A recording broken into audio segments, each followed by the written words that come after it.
வாங்கிட்டு வரேன் ராதா. இது பாரு, சத்தியமா இந்த முறை நான் வாங்கிட்டு வரேன். ஓகேவா? வாங்கிட்டு வரேன். இல்ல வாங்கிட்டு வரேன்.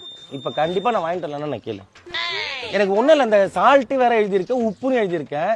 சால்ட்னா அதுங்க சரி விடு, ஏதோ ஒண்ணு. நான் அந்த ஆளுக்கு தெரியல, அவருக்கு அண்ணாச்சிக்கு தெரியும்ல.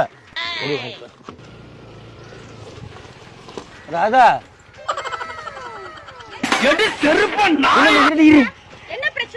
இல்லடி, மூக்கல்லன்னு போட்டிருக்கியா அப்படின்னா என்னது? அத மூ கடலன்னு போட்டிருக்க. மூக்கு கல்லையா? இல்லடி, மூக்கு கடலைன்னா அண்ணாச்சி மூக்குல இருந்து எடுத்து கொடுப்பாரா கல்லைய? அண்ணாச்சி மூக்குல இருந்து எடுத்து கொடுப்பாரா கல்லைய? ஏன் காது கடலை கிடையாதா, வாய் கடலை கிடையாதா, மூக்கல்ல மட்டும் தான் இருக்கா? தெரிஞ்சுக்கிதாண்டி கேட்டேன். இந்த பாரு, என்ன தர்ற நீ? இந்த பாரு, சொன்னா கேளு, நீ ஒரு நல்ல குடும்பத்தை சேர்ந்தவ. ராதா வந்து நல்லவ, சொன்னா கேளு. அடிக்கிற வேலை மட்டும் வச்சுக்காத ராதா. ராதா ராதா ராதா ப்ளீஸ் ராதா. ராதா லாஸ்ட் இருக்க ராதா.